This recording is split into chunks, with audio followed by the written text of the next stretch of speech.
Trump filled his White House with a bunch of vipers. It didn't take long for them to start strangling each other. This is just another day. Over the last month, we've watched tensions escalate between federal law enforcement and the people of Minnesota. Civilians have been terrorized, 5-year-olds have been rounded up, and 2 innocent Minnesotans have been murdered. Finally, yesterday, as if the empathy light in his brain had suddenly switched on after 79 years on the fritz, the president seemingly started to give a shit. Well, I'm looking at that whole situation. I love everybody. I love all of our people. I love his family. And it's a very sad situation. Bottom line, it was terrible. Both of them were terrible. The other was terrible, too. And I'm not sure about his parents, but I know her parents were big Trump fans. Makes me feel bad anyway. But, I mean, I guess you could say even worse. They were tremendous Trump people, Trump fans. Even worse. Ah, yes, for so it is written in the Bible, all human life is a precious gift from God, but if your parents are tremendous Trump fans, your life is like extra super precious. I believe that's from the Book of Donald. But now that Trump has decided to do his best impression of a person with a soul by slightly acknowledging the incompetence and violence caused by his own administration, it seems inevitable that the head of someone who works for him is going to have to roll. And if a head's going to roll, might as well be the one made of plastic, so it doesn't break. DHS Secretary Kristi Noem is facing bipartisan criticism so far. Democrats and even some Republicans, like I said, though, are calling for the removal of Noem as secretary. An impeachment plan on Capitol Hill has more than 145 Democrats signed on. Others say President Trump should fire her. Of course Trump has to fire Noem. What's the alternative? Fire himself? Who would finish remodeling the ballroom? You think J.D. Vance can be trusted to pick the right curtain fabric? You think he's going to get us the best deals on crown molding? Face it, without Donald Trump's eye for design, this nation would fall apart. Still, while it's no surprise that Democrats want Noem fired, Republicans are usually extremely reluctant to speak out against anyone who has Trump's backing. So things are looking bad for Noem when she's catching this kind of GOP shade. I've lost confidence in her. I think we would be better served with new leadership at that department. She has taken this administration into the ground on an issue that we should own. We should own the issue of border security and immigration, but they have destroyed that for Republicans. Something that got the president elected, they have destroyed it through their incompetence. That's right. The American people elected Donald Trump because they wanted competent cruelty. They wanted a militarized police force that looked cool rounding up old people and kids. They wanted this. Okay? Not this. This just makes us look stupid. Nevertheless, everyone seemed pretty cool with letting Kristi Noem take the fall for how the Republican Party's agenda of inhumanity is played out in Minneapolis. Everyone, that is, except Kristi Noem. We have learned Homeland Security Secretary Kristi Noem requested a meeting at the White House last night. Sources telling ABC News President Trump met with Secretary Noem for 2 hours in the Oval Office. She seems to indicate that everything that she's done, in other words, people are pressuring her, she's getting that bipartisan pressure, but everything that she's done has been carried out on the orders of either Stephen Miller or the President of the United States. Kristi Juvederm Noem, I am surprised at you. Who knew that you were hiding such a Machiavellian mind beneath that synthetic weave? That such cunning words could spill from those Vobella lips? Don't play innocent now by batting that blepharoplasty at me. See, some might interpret her claim that she was only following orders as your standard Nuremberg defense. And sure, it's that too. But I also heard her say, Stephen, Donald, you know I've got receipts for all the crazy shit you've asked of me, so fuck around and find out. The buck got passed to Noem, and now she's passing it right back to Donald Trump and Stephen Miller.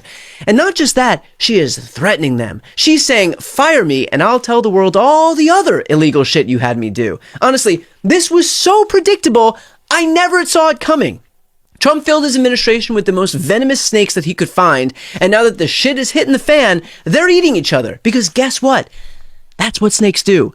Honestly, I don't think Trump could make Kristi Noem the fall guy even if he wanted to. But even though powerful people in his party are calling for it, it doesn't really sound like he does. Based on the reporting that CBS News has done, we're told she is unlikely to lose her job. This president, especially in his second term, has been really reluctant to let anyone go because it creates the impression that there are mistakes being made in this administration. He's someone who often doesn't like to admit that. Oh, is he? Is Donald Trump someone who doesn't like to admit when he was wrong? I had noticed that about him. Can you even give me an example? Okay, but that was one time. 2 times. President Trump is refusing to back down on his claims that the election was stolen from him. The president released a new video on Tuesday in which he said there was a plot to deny him a second term, but he presented no proof. Okay, I'm starting to notice a bit of a trend here. But the funny thing is, making Kristi Noem Secretary of Homeland Security isn't a mistake Trump needs to admit to. The situation in Minnesota isn't violent and untenable because Noem went rogue. It is a gruesome shit show because that is what Trump promised us. Do you remember how Trump pitched to end property crime on the campaign trail? But they have to be taught. Now, if you had one really violent day, like a guy like Mike Kelly, put him in charge, Congressman Kelly, put him in charge for one day. One rough hour, and I mean real rough, the word will get out and it will end immediately. He promised us one violent day. He's given us a whole year. Trump just comped us 364 extra days of carnage. No wonder he's a titan of the service industry. The man knows how to spoil his customers. And violence wasn't just his answer to property crime. He explicitly told us it was his fix for immigration.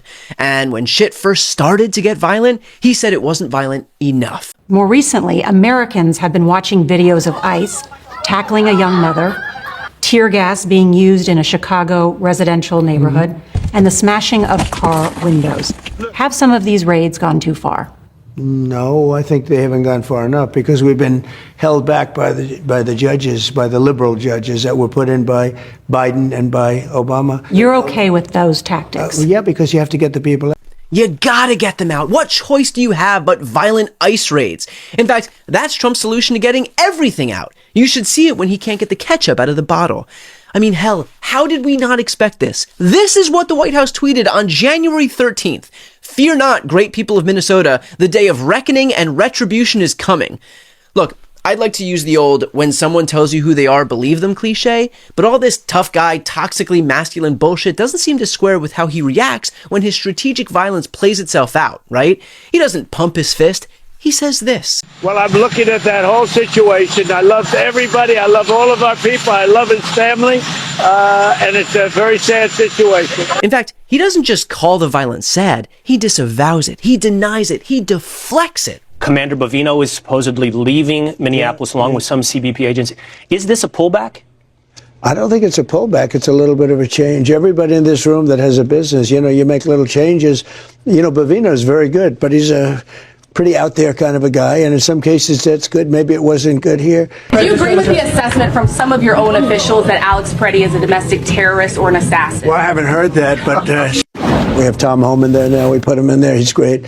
And they met with the governor, the mayor, everybody else, and we're going to de-escalate a little bit. Wow. All it took was 2 people getting shot to turn Mr. One Day of Violence into a de-escalation beta bitch. Look, I don't think it's a sign of Trump's weakness to want to turn down the temperature in Minneapolis. What is weak is pretending that's what you want. What's weak is saying one thing and doing another. What's weak is being too scared to show your face when you're brutalizing communities or refusing to take responsibility for the harm that you cause. If the tactics ICE is using on the ground in Minneapolis seem familiar, it's because they are the same tactics Trump uses from the Oval Office. In fact, look at the way Trump asked to be introduced in Iowa today. They're playing this song, Macho Man. Every hard-working woman deserves a macho man, and I see a whole lot of them all around me. But the number one macho man you're going to hear from in a little while. Dude, that's a song about gay culture. But how absolutely fitting. Trump really wants you to think he's a macho man, but he honestly doesn't even know what it is. A macho man admits when he's created a dangerous, chaotic climate of fear and does what he can to fix it. Did you know that? Well, I haven't heard that. I figured.